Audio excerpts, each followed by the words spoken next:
सभी को नमस्कार।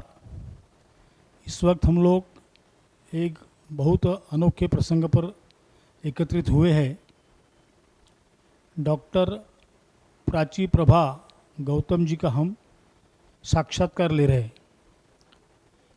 कारण उन्होंने पूजनीय श्री गुरुजी गोवलकर, माँ स गोवलकर, इन पर अपना शोध निबंध प्रस्तुत किया एवं कोटा यूनिवर्सिटी ने उनका प्रबंध स्वीकार कर उन्हें आचार्य पदवी प्रदान की। इस अवसर पर हम उनका साक्षात्कार ले रहे हैं। साक्षात्कार लेने के लिए मैं नेहा जी को प्रार्थना करता हूं और इस प्रसंग पर डॉक्टर का मैं विशेष अभिनंदन करता हूं और कार्य को प्रारंभ करता हूं। नेहा जी। अभिनंदन प्राची जी। सर्वप्रथम श्री गुरुजी के विषय पर पीएचडी करने की प्रेरणा आपको कहाँ से मिली, कैसे मिली, कृपया विस्तार से हमें बताएं।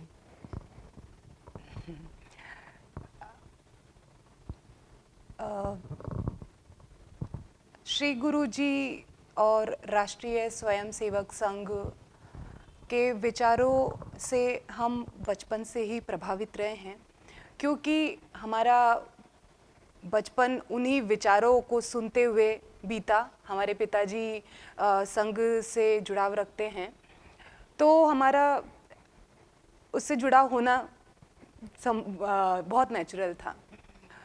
मगर जब मैं अपने अध्ययन के लिए दिल्ली गई तो कुछ ऐसे विचारों से मेरा सामना हुआ सामाजिक जीवन जीते हुए कॉलेज में, कि ऐसा लगा कि जो विचार हमेशा से हम मानते आए और फॉलो करते आए, उनके अगेंस्ट बहुत सारी विचारधाराएं अभी है।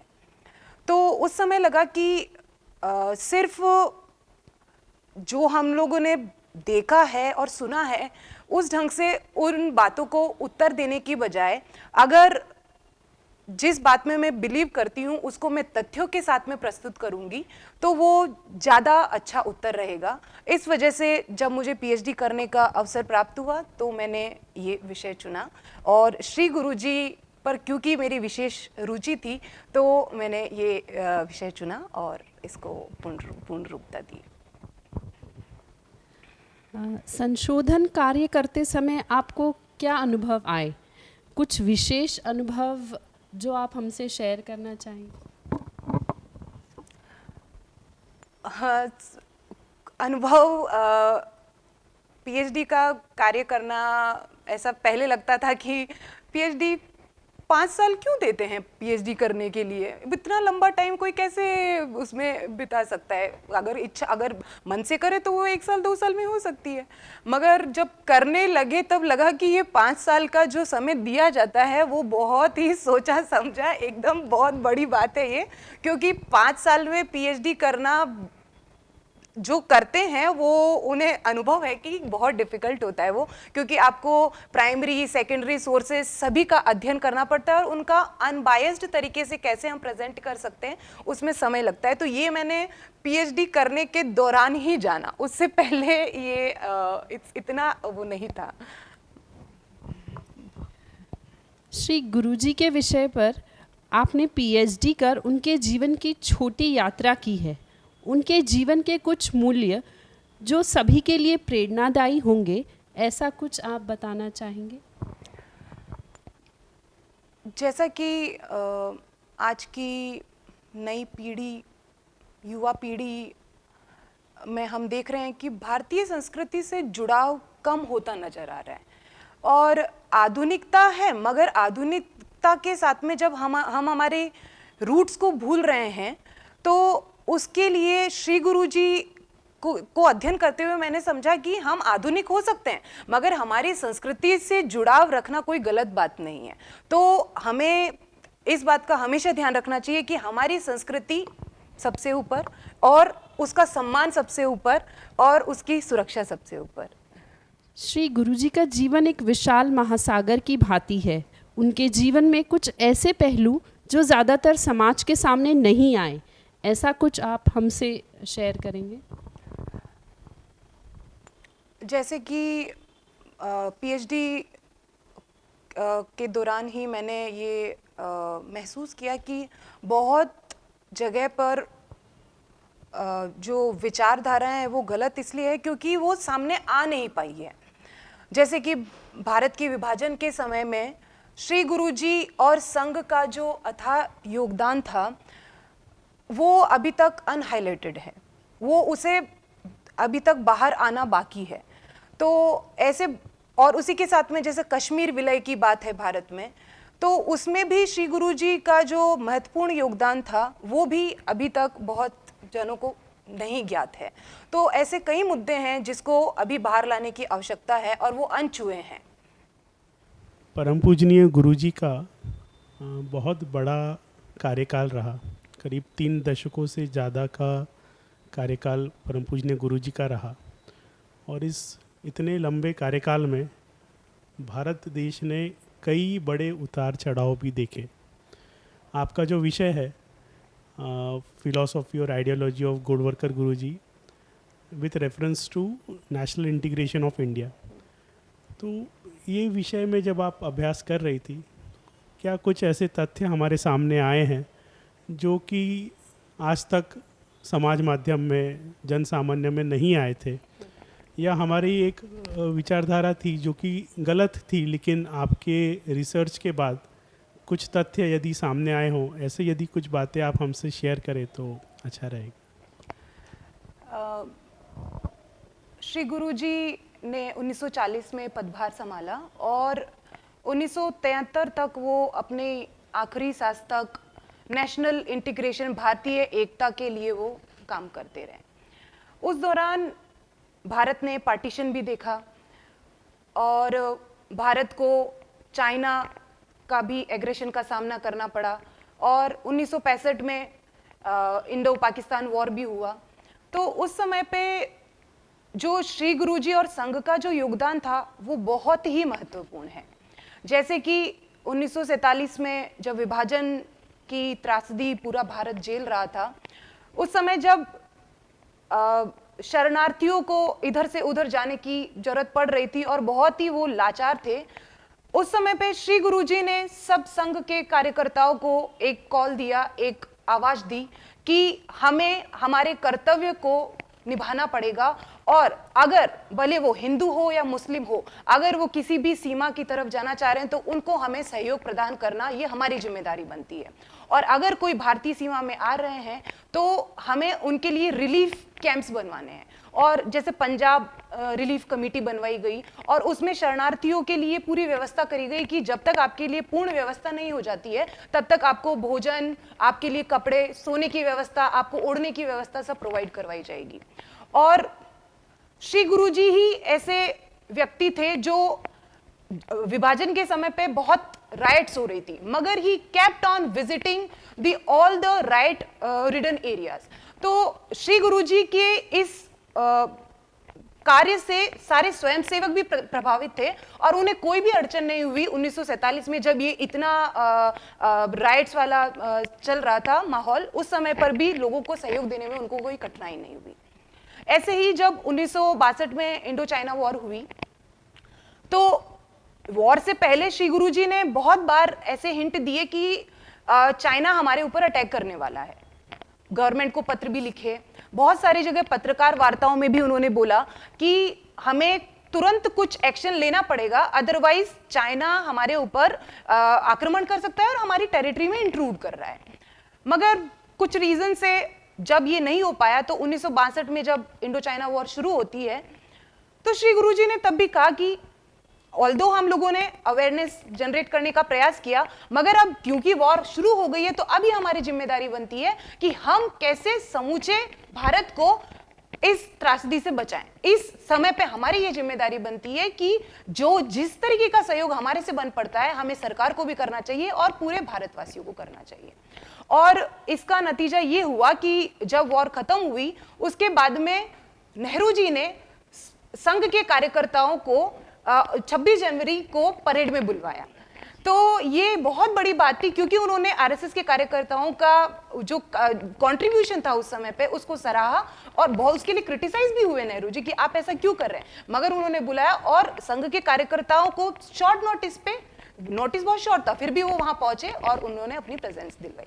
तो इस तरीके से जब इंडो पाकिस्तान वॉर भी हुई उस समय पर भी श्री गुरुजी ने बोला कि वॉर का समय है, हमें अपने स्व हित के बारे में ना सोचते हुए सभी के हित के बारे में सोचना है, और जिससे जितना कंट्रीब्यूशन बन रहा है, भले वो फूड के मामले में हो, भले वो किसी भी प्रकार की सेवा हो, हम देंगे। जैसे लाल बहादुर शास्त्री साहब ने उन्हें एक मीटिंग में बुलवाया था दिल्ली में श्री गुरुजी को कि आप हमें सजेशन दीजिए कि हमें क्या करना चाहिए इस वॉर के दौरान, हम कैसे इसको ओवरकम कर सकते हैं सिचुएशन को। तो श्री गुरुजी ने बोला कि आप हमारी तरफ से जो सहयोग होगा हम करेंगे, मगर दिल्ली में जो भी पुलिस व्यवस्था है, जो भी पुलिस वहां पे अभी कार्यरत है, उनको आप दूसरी सीमा पार लगा दीजिए, और हमारे संघ के कार्यकर्ता जितनी भी जरूरत है दिल्ली में पुलिस व्यवस्था की वो हम करेंगे। तो इस तरीके से उस मीटिंग में श्री गुरुजी ने अपना ये हेल्पिंग हैंड एक्सटेंड किया था, और उसके बाद में जो ये पूरे देश को का मोराल बढ़ाने के लिए जो व्यवस्थाएं संघ के कार्यकर्ताओं ने करी वो तो है ही, वो तो बहुत बड़ा कंट्रीब्यूशन है ही, मगर जो स्पेसिफिक कंट्रीब्यूशन की बात करें तो लाल बहादुर शास्त्री जी के साथ में उन्होंने मीटिंग करके ये जो बड़ी बात कही, ये एक मेरे हिसाब से बहुत बड़ा मूल्यवान कंट्रीब्यूशन था। एक बहुत ही महत्वपूर्ण घटनाक्रम गुरुजी के कार्यकाल में रहा है, जो था जम्मू कश्मीर से संबंधित।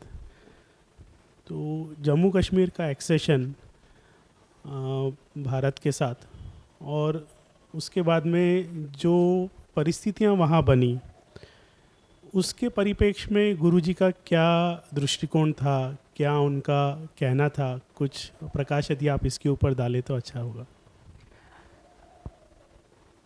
जब भारत का विभाजन हुआ उस समय कश्मीर के महाराजा हरि सिंह जी को एक बहुत बड़ा डिलेमा बोल सकते हैं और कंफ्यूजन बोल सकते हैं कि किस देश के साथ में उनको इंटीग्रेट करना चाहिए, पाकिस्तान के साथ में इंटीग्रेट करना चाहिए क्योंकि मुस्लिम बहुल राज्य है, या फिर भारत के साथ में इंटीग्रेट करना चाहिए। तो इस तरीके का एक बहुत बड़ा डिलेमा उनको था, मगर भारत के लीडर्स ये चाहते थे कि कश्मीर क्योंकि भारत का अभिन्न अंग है तो वो भारत के साथ में जुड़े। तो इसके लिए बहुत प्रयास किए गए, बड़े बड़े लीडर्स महाराजा हरि सिंह जी से मिलने गए और उनको कन्विंस करने का प्रयास किया, मगर उनके कंफ्यूजन की स्थिति बनी रही। फिर सरदार वल्लभ भाई पटेल को रियलाइज हुआ कि हमारे पास में एक ऐसे व्यक्तित्व हैं जिनसे महाराजा हरि सिंह कन्विंस हो सकते हैं। तो फिर उन्होंने महाराजा हरि सिंह जी के दीवान के थ्रू श्री गुरुजी को एक संदेश भिजवाया कि परिस्थिति ऐसी आन पड़ी है कि आपको आना पड़ेगा और महाराजा हरि सिंह जी से बातचीत करनी पड़ेगी। तो उस समय पर 18 अक्टूबर 1947 को श्री गुरुजी और महाराजा हरि सिंह जी की एक विशेष मीटिंग अरेंज करवाई गई, और उस मीटिंग में श्री गुरुजी ने महाराजा जी को बोला कि आपको किसी भी प्रकार की चिंता करने की आवश्यकता नहीं है। अगर आप भारत में विलय करते हैं तो तुरंत आपको जिस भी प्रकार के सहयोग की आवश्यकता है भारत सरकार आपको प्रोवाइड करवाएगी और आपको किसी भी प्रकार की असुविधा नहीं होगी। तो इस प्रकार की बातचीत संभवतः सभी लीडर्स ने करी होगी, मगर जो श्री गुरुजी की कन्विंसिंग पावर थी और जिस वजह से 26 अक्टूबर, जब श्री गुरुजी की 18 अक्टूबर को मीटिंग होती है और 18 अक्टूबर के बाद में 26 अक्टूबर को Maharaja Hari Singh instrument of accession पे साइन कर देते हैं। तो ये सिर्फ 8 दिन के स्पेन में ये काम हो जाता है। तो ये श्री गुरुजी की ही कन्विंसिंग पावर थी, उसकी वजह से वो ये इंस्ट्रूमेंट ऑफ एक्सेशन साइन हुआ और कश्मीर का भारत में विलय हुआ। मगर श्री गुरुजी का मानना था कि हम अगर ये बात बोलें कि ज्योग्राफिकल इंटीग्रेशन हमने कश्मीर का कर लिया है तो इतने से ही ये बात रुक नहीं जाती है। अगर हमको कश्मीर के निवासियों को पूर्णतः भारत में जोड़ना है, ये बात उन्होंने कुछ 10-15 साल बाद कही, जब वो आर्टिकल 370 को उसमें इंस्ट्रूमेंट ऑफ एक्सेशन में डाला गया था और ये उसके परिणाम देखे गए कि उसकी वजह से बहुत ज़्यादा डिसोसिएशन हो रहा है कश्मीर वासियों का भारत से। तो श्री गुरुजी ने बोला कि हमने ज्योग्राफिकल इंटीग्रेशन तो कर लिया, मगर यहाँ पर अगर आर्टिकल 370 रहेगा तो भारत में कभी भी कश्मीर वासियों का इंटीग्रेशन नहीं हो सकता। तो हमें इनका इमोशनल इंटीग्रेशन करना बहुत आवश्यक है, और उसके लिए सबसे आवश्यक ये है कि आर्टिकल 370 को हमें हटाना है।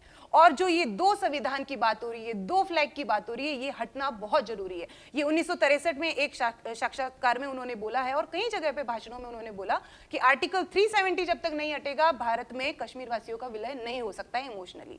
तो बैक इन 1963 उन्होंने ये बात कही थी, पर हमें अभी रिसेंटली ये आज के परिप्रेक्ष्य में जब हम इसे देखते हैं तो गुरुजी के इस दूरदृष्टिकोण का हमको अंदाजा होता है मिलता है। कि आज जब आर्टिकल 370 रिमूव हो गया है तो इसके लिए गुरुजी कब से कह रहे थे। यदि ये उस समय संभव हो जाता तो जो परिस्थितियां कश्मीर में बनी संभवतः वह न बनती, और इमोशनल एसोसिएशन और cultural integration of Kashmir with rest of India बहुत आसानी से हो जाता। एक आपकी सारी बातों में से एक और पहलू जो सामने आता है वो यह आता है कि संघ का और गुरुजी का देश हित में, समाज को जोड़ने में, राष्ट्र को जोड़ने में भौगोलिक दृष्टि से, सांस्कृतिक दृष्टि से बहुत बड़ा योगदान रहा है, किंतु यह बातें आज की पीढ़ी के सामने कभी आई नहीं। तो ऐसा क्यों हुआ? इसके पीछे कारण क्या रहा होगा? आपके रिसर्च में क्या ऐसी कुछ बातें सामने आई कि ऐसा क्यों हुआ? संघ को समाज के हित में काम करने के बावजूद भी उस दृष्टि से क्यों नहीं देखा गया, या उस दृष्टि से क्यों नहीं रिप्रेजेंट किया गया?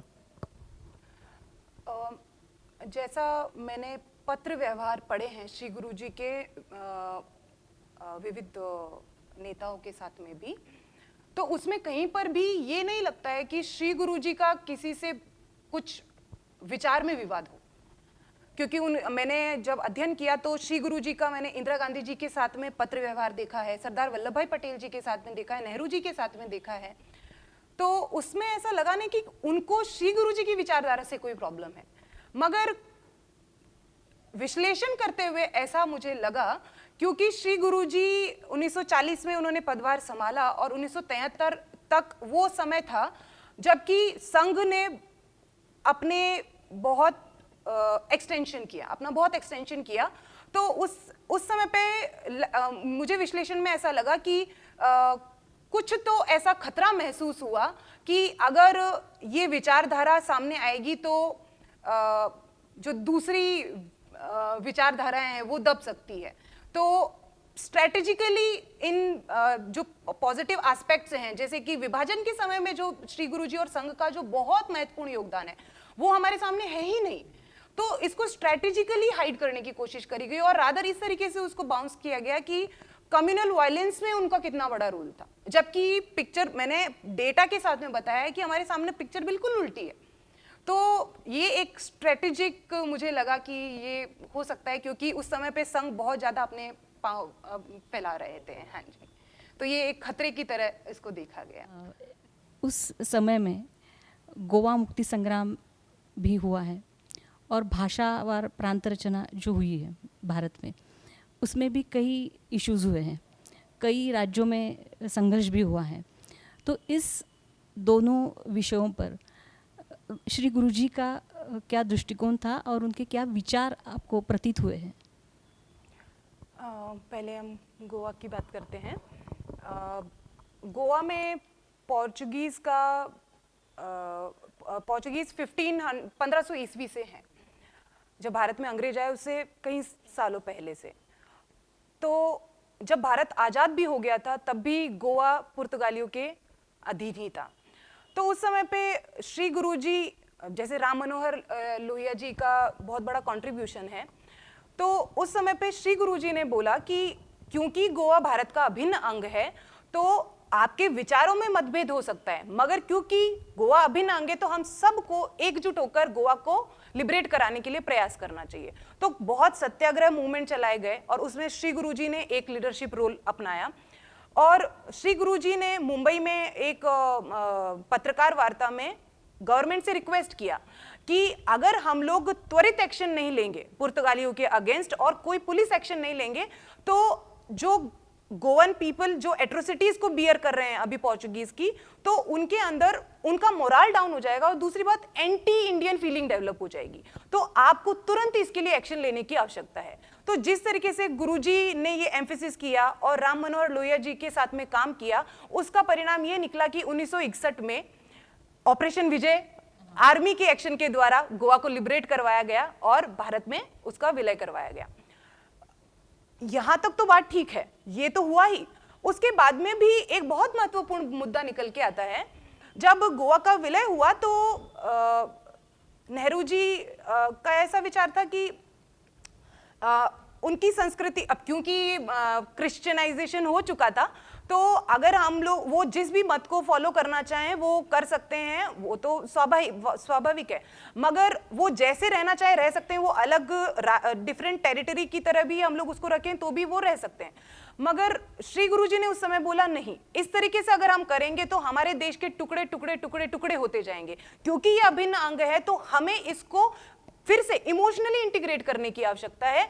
और संघ के बहुत सारे कार्यकर्ताओं को उन्होंने कहा कि जो भी फोर्सफुल कन्वर्जन हुए हैं आप उनसे बातचीत करिए, अगर वो फिर से रिकन्वर्ट होना चाहते हैं तो आप उनको भारतीय संस्कृति में, हिंदुइज्म में उनको रिकन्वर्ट करवाइए, मगर फोर्सफुल नहीं। अगर उनकी इच्छा है कि हम फिर से कन्वर्ट होना चाहते हैं तो आप करिए, और गोवा को फिर से भारत में अभिन्न अंग की तरह उनको फील आना चाहिए कि हम अभिन्न अंग हैं, तो इसके लिए प्रयासरत रहना चाहिए। तो ये बात उन्होंने बहुत ही महत्वपूर्ण करी।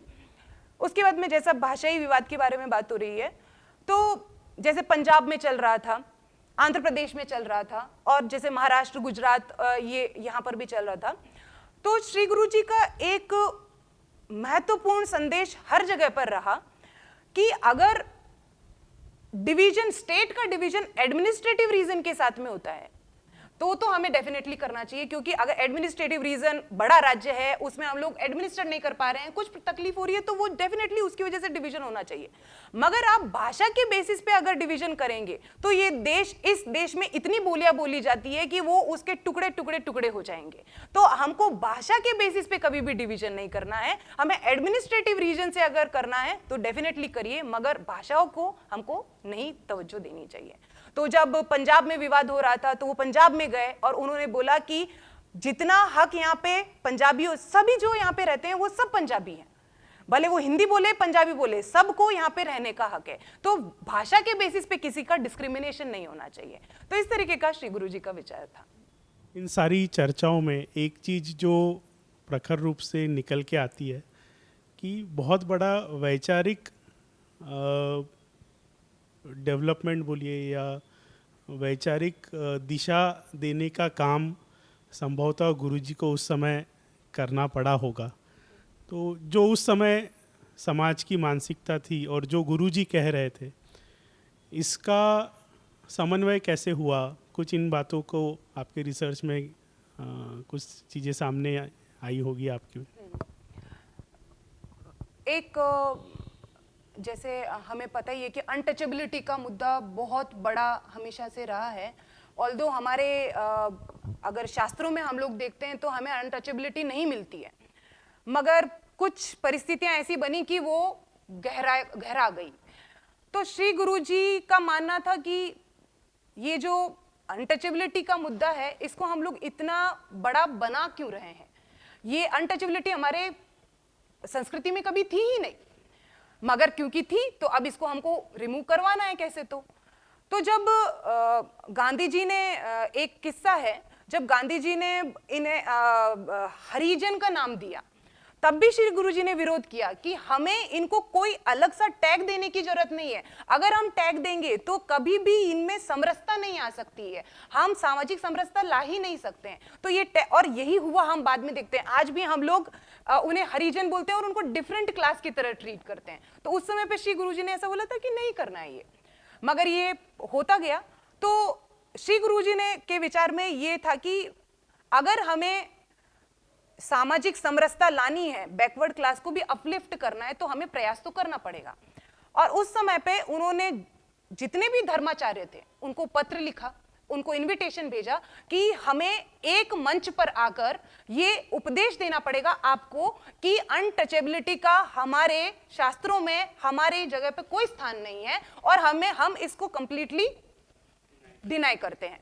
तो श्री गुरु जी के प्रयास से उडुपी में एक कॉन्फ्रेंस होती है और वहां पे सभी धर्माचार्य जी को बुलाया गया और वो पहली बार ऐसा हुआ कि सभी धर्मों के धर्माचार्य वहां पे प्रेजेंट थे और उन्होंने वहां से ये संदेश दिया कि अनटचेबिलिटी को हम डिनाई करते हैं और अनटचेबिलिटी का कोई भी स्थान नहीं है। तो इस तरीके का उनका विचार था। तो उन्होंने प्रयास किया कि अगर मैं बोलूंगा तो हो सकता है कि मेरी बात को मानने वाले कम हो, मगर डिफरेंट धर्मों के गुरुजी को अगर मैं बुलाता हूं तो उनकी बातों को सब मानेंगे और एक रूप में अगर हम उसको बोले तो सभी उसकी बात को फॉलो करेंगे। तो इस तरीके से उन्होंने प्रयास किए। जैसे अभी आपने बताया कि सामाजिक समरसता के लिए गुरुजी ने बहुत प्रयास किए हैं, इससे अधिक अगर कुछ आप बताना चाहें इस विषय में कि सामाजिक समरसता भारत में स्थापित करने के लिए उन्होंने कैसे कैसे प्रयास किए और कहाँ कहाँ प्रवास भी किया, उसके लिए उसके बारे में विस्तार से बताइए। श्री गुरुजी का विचार था कि जो भी इस देश का निवासी है वो सब समान है। यहाँ पर irrespective of our religion, our caste, our creed, यहाँ पे सब समान है। और हमें ये जो हमारे मन में ये विचारधाराएं बनी है कि we are different from you, you are different from me, ये हमसे ही बनी है। तो इन विचारों को हमें पूर्णतः खत्म करना है।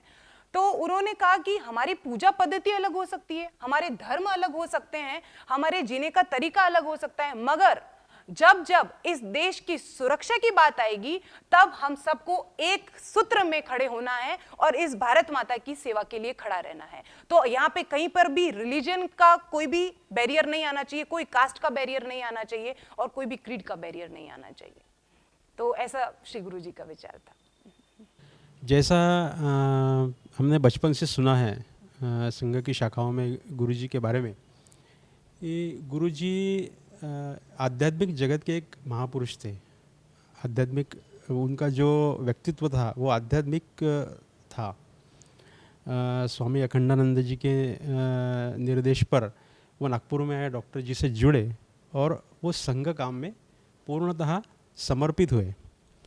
तो इतने बड़े आध्यात्मिक जगत से आकर अपने व्यक्तित्व को, अपने स्वभाव को, अपने कार्यशैली को संघ में पूर्णतः समर्पित करना, संघ उन्होंने जिया, संघ के लिए वो खपे। तो उनकी जो संघ निष्ठा थी, इस संदर्भ में आज हम सबको आप क्या बता सकेंगे?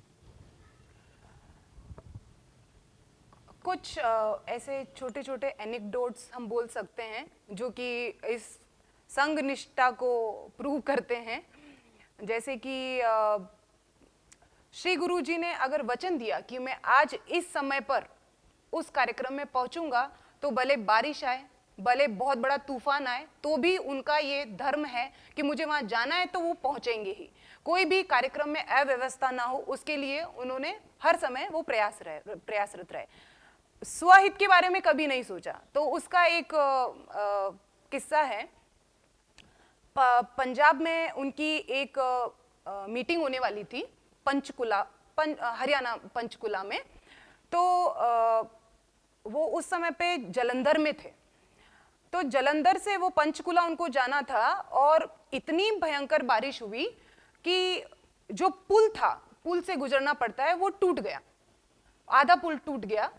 तो जाना भी असंभव था वहां पे। तो सबने कहा कि गुरुजी अभी कार्यक्रम को निरस्त कर देते हैं क्योंकि अब जाना ही असंभव हो रहा है, तो क्या किया जाए।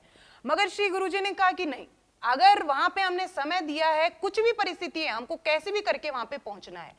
तो अलग अलग ढंग से मतलब पैदल यात्रा करी और वो पुल पे भी पुल को वापस से बनवाने की, कैसे भी करके उस पुल को जोड़ने के प्रयास किए गए और श्री गुरुजी वहां पर समय पर पहुंचे। तो इस तरीके से उन्होंने बहुत जगह पर संघ निष्ठा के परिचय दिए हैं। जैसे कि मैंने अभी मेंशन किया था, पार्टीशन के दौरान एक वो इकलौते व्यक्ति थे जो राइट रिडन एरिया में भी ही केप्ट ऑन विजिटिंग। ये नहीं सोचा कि हमारे को इसकी क्या नुकसान झेलने पड़ सकते हैं।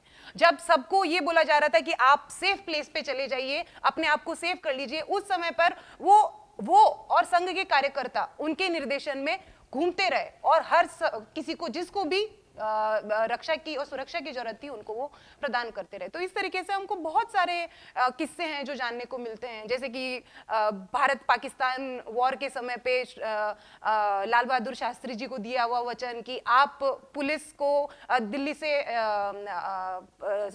बॉर्डर पे भेज सकते हैं और संघ के कार्यकर्ता यहाँ पे उस जिम्मेदारी को निर्वाह कर सकते हैं। तो इस तरीके की बहुत सारे बातें हैं जो हमारे सामने हैं, यहाँ पे बताना भी इतना समय नहीं है हमारे पास में।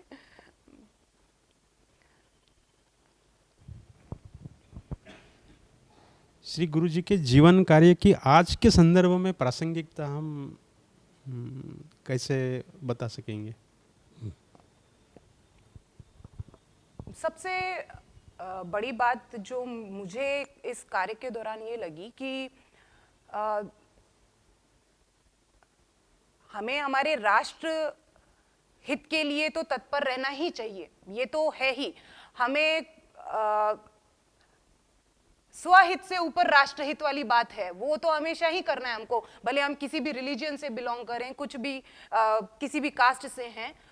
मगर इससे भी ऊपर मुझे ये लगा कि जो जैसा अभी मुद्दा भी मैंने उठाया था कि जो भारतीय संस्कृति को कैसे बचाकर रखना है हमें, और भारतीय संस्कृति के जो विचार हैं उनको कैसे आगे बढ़ाना है, और कैसे नई पीढ़ी के अंदर उसका प्रवाह होना चाहिए और होता ही रहना चाहिए, उसके बारे में जो विचार है। क्योंकि आज के हम लोग माहौल देख रहे हैं उसमें ये जैसे धूमिल हो गया है, हम लोग पढ़ते भी नहीं है, सोचते भी नहीं है। मंदिर जाना भी बहुत दूर की बात हो गई है, वो उनके बारे में सोचना कि मंदिर क्यों जाना है, घर में भगवान के हाथ जोड़ लेंगे उसमें भी काम चला जाएगा। मगर ये जो उनके बारे में पढ़ना, भारत के महान जो हमारे रहे हैं गुरु और जो भी हमारे लीडर्स रहे उनके बारे में पढ़ना, तो हम लोग सोचते भी नहीं है। तो इस तरीके से हमारे विचारों में भारतीय संस्कृति के प्रति श्रद्धा भी नहीं रही है। तो श्री गुरु जी ने हमेशा इस बात को एम्फेसाइज किया कि जिस माता ने हमें जन्म दिया है उसके बारे में ही आपको अगर ज्ञान नहीं है तो ये हमारा दुर्भाग्य है। तो इसे हमको आगे बढ़ाना है, और इसे हमको कैसे आगे बढ़ाना है इस पर हमको हमेशा विचाररत रहना चाहिए। इतनी सारी चर्चा में ऐसा ख्याल में आता है कि आपने बहुत गहन रिसर्च इसमें किया। आज गुरुजी को जाने के पश्चात बहुत लंबा समय ऑलरेडी बीत चुका है, तो इतना रिसर्च करने में वो कैसे संभव हुआ? कहाँ से आपको मटेरियल्स मिले, क्या संदर्भ आपने मिले, किसी से आपको सहायता मिली हो, कुछ हो तो आप बताइए। सबसे बड़ा सहयोग तो मुझे संघ के कार्यकर्ताओं से मिला है, उसके लिए मैं सभी को हृदय से धन्यवाद देती हूँ। मैं जब ये इस कार्य की शुरुआत करी मैंने, तो मेरे लिए उसको नेविगेट करना बहुत डिफिकल्ट हो रहा था कि मुझे शुरुआत कहाँ से करनी चाहिए। तो मैं दिल्ली गई। दिल्ली में वैसे मैं 10 साल रही हूँ, तो मैं दिल्ली में ही काम कर रही थी उस समय पर। मैं एक बार, मेरे पिताजी भिलवाड़ा में रहते हैं तो वो उनका सहयोग मुझे मिल रहा था, तो हम साथ में थे। पर पिताजी ने कहा कि हम दिल्ली चलते हैं और संघ कार्यालय चलते हैं। तो जब मैं संघ कार्यालय गई तो वहाँ से मुझे पुस्तकें मिली, और फिर बातचीत करते हुए उन्होंने मुझे बोला कि आप अगर ऑर्गेनाइजर और पांचजन्य जो कि साप्ताहिक है, और श्री गुरुजी के समय से जब श्री गुरुजी ने कार्यकाल संभाला तब से वो चली आ रही है, तो आप वहाँ से आपको प्राथमिक सोर्सेज मिल सकते हैं, प्राइमरी सोर्सेज मिल सकते हैं, तो आप उनके ऑफिस में जाइए। और भाग्य ऐसा था कि जब मैं वहाँ पहुँची तो जो भारत भूषण जी हैं तो वो भी पिताजी के जानकार निकल गए, तो उन्होंने बहुत ही अमूल्य सहयोग प्रदान किया और मुझे एक बहुत बड़ा प्लेटफॉर्म प्रोवाइड करवाया कि आप यहाँ रहिए, जब भी आपका मन है, आप रात में, दिन में, जब भी आपको यहाँ पे पढ़ने का मन है आप आ सकती हैं। तो उन्होंने मुझे सारे ही आर्काइव्स का एक्सेस दे दिया, और मेरे को जितनी जरूरत थी मैं वहाँ पहुँचती थी, पढ़ती थी, और जितने भी नोट्स मुझे लेने होते थे मैं ले सकती थी, फोटोकॉपी करवा सकती थी। तो ऑर्गेनाइजर और पांचजन्य के मैंने नोट्स लिए, वहाँ पे बैठे 1 महीना मैंने वहाँ पे काम किया। उसके बाद मैं वहीं पर जब मैं थी तो सभी वहाँ के जो भी काम करने वाले उन कर्मचारी हैं, भले वो किस भी ओहदे पर थे, सबसे मेरा मिलना जुलना हुआ। तो उसी में ही जो ऑर्गेनाइजर के चीफ एडिटर है प्रफुल्ल जी केतकर साहब, उन्होंने मुझे कहा कि आप अगर ये काम कर रही हैं तो आपको माननीय रंगा हरि जी से जरूर मिलना चाहिए, क्योंकि वो श्री गुरुजी के समकालीन रहे हैं और उनके साथ में उन्होंने काम किया है। अब आपके साथ में परिस्थिति ये है कि रंगा हरि जी की उम्र बहुत है और उनकी तबीयत भी अब ठीक नहीं रहती है, तो आपको कैसे भी करके ये सारा काम तो हम आपको कभी भी प्रोवाइड करवा सकते हैं, आप तुरंत प्रभाव से उनके पास में जाके मिल के आइए। तो मैंने कहा भाई साहब ये काम आपके सहयोग के बिना नहीं हो सकता है, तो आप मुझे बताइए कि कैसे नेविगेट करूं इसको। तो उन्होंने मुझे बताया कि उन्होंने जानकारी ली कि भाई साहब अभी कहाँ है रंगा हरि जी, तो पता चला कि वो इर्नाकुलम में है, केरला इर्नाकुलम में है, और मगर उनका स्वास्थ्य खराब है। तो ये निकल के आया कि ठीक है, कुछ समय बाद में हम लोग उनसे मिल के आ जाएंगे जब वो ठीक हो जाएंगे। तो फिर मैंने उनको कुछ समय बाद में फ़ोन किया, जो उनके केयर टेकर है उनको मैंने फ़ोन किया कि सर अब हम श्री रंगा हरि जी से मिलने आना चाहते हैं। तो उन्होंने मुझे बोला आप ज़रूर आइए। तो मैं भिलवाड़ा राजस्थान से बिलोंग करती हूँ और मैं भिलवाड़ा से मैंने अपना टिकट बुक करवाया इर्नाकुलम के लिए ट्रेन से, कि मुझे रंगा हरि जी से किसी भी हालत में मिलना ही है, भले मुझे उनके दर्शन हो जाए पर मुझे मिलना है। तो मैं निकली, ट्रेन जर्नी मेरी शुरू हुई और एक दिन बीत गया था और उसके बाद में मुझे सुनील जी जो उनके केयर टेकर है उनका फ़ोन आता है कि मैम आप नहीं आ सकती हैं और हम आपको मिलने नहीं दे सकते हैं क्योंकि रंगा हरि जी की तबीयत बहुत ज़्यादा ख़राब है और वो बोलने की स्थिति में भी नहीं है। अब मेरे साथ में ये विकट परिस्थिति थी कि मैं निकल भी चुकी हूँ, ट्रेन में भी हूँ, अब क्या किया जाना चाहिए। तो पर फिर मैंने निश्चय किया कि वहाँ पे जाते हैं, जैसे भी परिस्थिति होगी, जिससे भी मुलाकात होगी, वो मेरे लिए एक बहुत बड़ा सोर्स ही बनेगा। तो मैं जैसे ही एर्नाकुलम पहुंची, दूसरे दिन मैं एर्नाकुलम पहुंची, 2 दिन की यात्रा थी मेरी, और मैं जब पहुंची तो तुरंत प्रभाव से मैंने अपना सामान रखा और मैं संकार्यालय के लिए निकल गई। और भाग्य से जैसे ही मैं संकार्यालय में घुसी तो मुझे सुनील जी वैसा मिल गए जो कि केयर टेकर हैं। तो मैंने उनको बोला कि मैं आ तो गई हूँ, आपने मुझे मना किया मगर मैं आ गई हूँ फिर भी, तो मुझे जैसे भी हो मैं आपसे भी बातचीत कर लूँगी और भी कार्यकर्ता जो भी होंगे उनसे मैं बातचीत कर लूँगी, तो आप मुझे प्लीज़ अनुमति दीजिए कि मैं अंदर आ जाऊँ। तो उन्होंने बोला कि ज़रूर आप पधारिए। तो पहले तो हमने कुछ बातचीत करी, थोड़ी देर बैठे और वहाँ पे भी जो बुक्स का संकलन है वो मैंने देखा। फिर मैंने उनसे निवेदन किया कि भाई साहब आपकी अनुमति हो तो मैं रंगा हरि जी के एक बार दर्शन करना चाहती हूँ, मैं उनको बिल्कुल भी परेशान नहीं करूँगी, डिस्टर्ब भी नहीं करूँगी, आप कहोगे तो मैं दरवाजे के बाहर से ही उनको देख लूँगी, क्योंकि इतनी महान विभूति को मेरे लिए देखना ही एक सौभाग्य की बात होगी। तो उन्होंने कहा कि मैं पूछ के बताता हूँ आपको। फिर उन्होंने पूछ के बोला कि ठीक है आप आइए। तो जब मैं पहुंची उससे पहले ही रंगा हरि जी कुर्सी पे विराजे हुए थे और उनको देखकर ऐसा लगा कि जैसे वो भी मुझसे बात करने की इच्छा रख रहे हैं। तो मतलब बहुत प्रसन्न हुए, वो भी मुझे देखकर, मैं भी उनको देखकर बहुत प्रसन्नता हुई हमें। और उन्होंने बोला कि बोल नहीं सक रहे थे वो, पर उन्होंने कहा कि यहाँ आके बैठो, इशारे से बात कर रहे थे, यहाँ आके बैठो। मैं उनके सामने बैठी और वो बहुत ऊंचा भी सुनते हैं, वो सुन भी बहुत कम सकते थे उस समय पे। तो मैं उनके बिल्कुल नजदीक में जाके बैठी और मैंने कहा कि ना मैं बोलूंगी, आपको अगर सुनने भी तकलीफ है मैं बोलूंगी नहीं, मैं भी लिखती हूँ। पर उन्होंने कहा नहीं तुम बोलो, और ऐसे करके वो सुन रहे थे। फिर उन्होंने सुना और जितना भी हो सका उन्होंने लिखने का प्रयास किया। तो वो लिखते लिखते लिखते लिखते उन्होंने मुझे बहुत सारी ऐसी बातों को बताया जो कि मैंने छुई भी नहीं थी। तो उसके बाद में मतलब जो मेरे पीएचडी वर्क को जो एक रफ्तार मिली वो श्री रंगा हरि जी के वजह से ही मिली। फिर उन्होंने वो लिखा और उसके बाद में प्रयास भी किया कि वो 2-3 शब्द मुझसे बोलें, तो बीच बीच में वो बोलते भी रहे। तो इस तरीके से उनसे मुलाकात के बाद में मुझे और सोर्सेस वहाँ से मिले। फिर उन्होंने मुझे कहा कि आप ऐसा करिए कि श्री गुरुजी के हस्तलिखित पत्रों का संकलन नागपुर कार्यालय में है, आप वहाँ जाइए। तो मैंने उन्हें बोला कि मैं वहाँ गई भी हूँ मगर मुझे कार्यालय में ही एंट्री नहीं हुई, बाहर से ही मुझे बोला गया कि आप जब तक एक पत्र नहीं लिखवा के लाएंगी तब तक आपको हम एंट्री नहीं दे सकते हैं, और अभिलेखागार में तो हम आपको कभी भी एंट्री नहीं दे सकते हैं। तो इस वजह से मैं वापस आ गई। तो उन्होंने कहा नहीं, अगर ऐसा हुआ है तो मैं आपको एक सज्जन का नंबर देता हूँ और आप उनसे बात करिए और वो जरूर आपका सहयोग करेंगे। और तुरंत मेरे सामने ही उन्होंने फ़ोन भी करवाया, उनसे बात भी करी, ऐसा कुछ मुझे ध्यान है। और उसके बाद में उन्होंने मुझे उनका नंबर दिया और फिर मैं निकली। फिर मैंने डिसाइड किया कि मैं पत्र जो भी हैं वो लूँगी नागपुर कार्यालय से। फिर उस बीच में ऐसा हुआ कि ये 2021 की बात है, जुलाई 2021 की बात है, और जुलाई 2021 और समय निकल गया 1.5 साल का, मुझे लगभग जो रंगा हरिजी भाई साहब ने मुझे दिया था पूरा सोर्सेस, वो मुझे पढ़ने में इतना समय लग गया और आया समय दिसंबर 2022 तक का।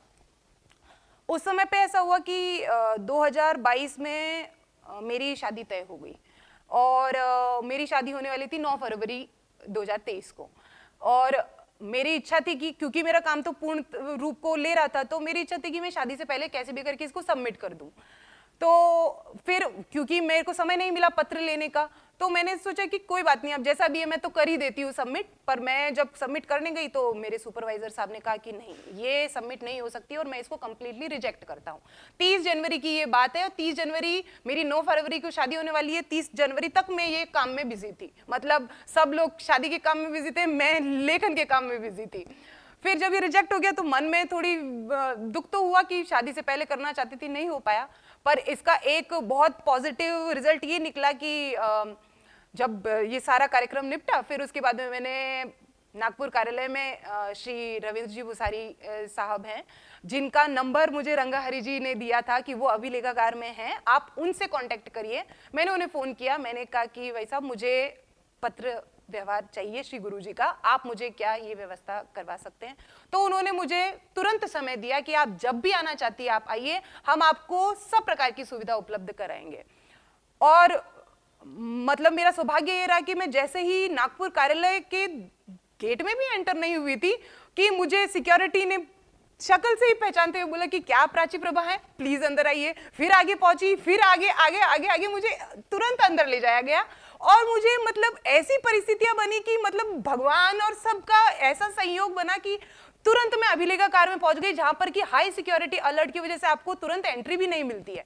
और मेरे को रविंद्र जी भूसारी साहब मिले वहां पे और उन्होंने मुझे वहां पे भोजन तो जिमाया ही, उसके साथ में मुझे वो सारे सोर्सेज मेरे सामने रख दिए, जितना मैंने बोला, जितनी मुझे जरूरत थी सब कुछ मेरे सामने रख दिया।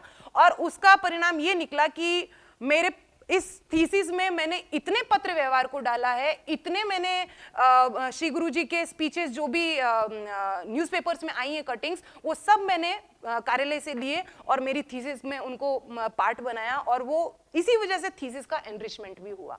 तो वो जो एक वैल्यूएबल वेटेज जो मिला थीसिस को, वो ये लास्ट टच नागपुर कार्यालय में श्री भूसारी साहब के सहयोग से ही मुझे मिल पाया और डेफिनेटली रंगा हरि जी के सहयोग से ही मिल पाया। अब रंगा हरि जी इस दुनिया में नहीं है, अभी रिसेंटली उनका देहावसान हुआ है, मगर मैं सौभाग्यशाली रही कि मुझे इस महान विभूति से मिलने का मौका मिला। भले मुझे लगता है कि उस समय पे मैंने उनको परेशान तो किया होगा, मगर उन्होंने उसको बियर करते हुए मेरा बहुत सहयोग किया और उसकी वजह से आज ये काम मैं कर पाई हूँ। तो ये सब पूरी कहानी है। बहुत ही प्रेरणास्पद आपका अनुभव रहा। एक पहलू जो गुरुजी के कार्यकाल में आया, संघबंदी आई थी, एक वो कार्यकाल था। और एक दूसरा विषय आता है कि हिंदू राष्ट्र को लेकर गुरुजी की क्या संकल्पना थी। ये दो विषय पे अगर कुछ आप कह सके तो बताइए।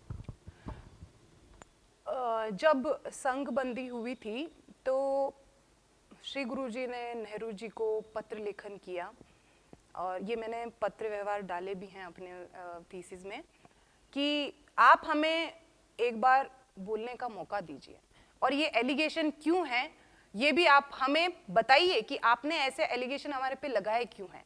तो श्री गुरुजी मन तो व्यतीत था ही, पर उन्होंने बोला उसको कंट्रोवर्शियल ना बनाते हुए उन्होंने श्री नेहरू जी से पत्र व्यवहार में ये बातें, बहुत सारे पत्र लिखे उन्होंने कि आप हमें ये बताइए कि हमारा दोष क्या है। आप उस दोष को जब प्रूव कर देंगे तो हमें ये विश्वास हो जाएगा कि जो हमने काम किया है, जो आपने हमको ये संघबंदी करी है, उसमें हमको कोई तकलीफ नहीं है। पर जब तक आप इस बात को प्रूव नहीं कर देते हैं तब तक हम ये मान ही नहीं सकते हैं कि हमने कुछ गलत काम किया है।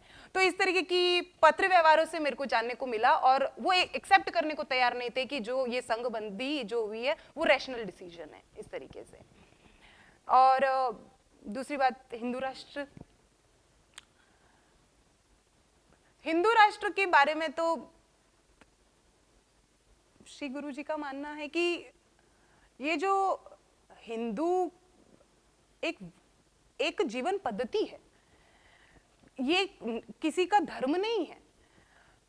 ये जो उनका एक बहुत बड़ा हिंदू राष्ट्र के लिए जो विचार था कि हम हिंदू राष्ट्र इसलिए हैं क्योंकि हम सभी को अपने में समाहित करते हैं, किसी को भी हम अलग नहीं महसूस करवाते हैं। तो इस वजह से ये राष्ट्र हिंदू है, इसमें किसी को भी अलग फील करवाने की भावना नहीं है।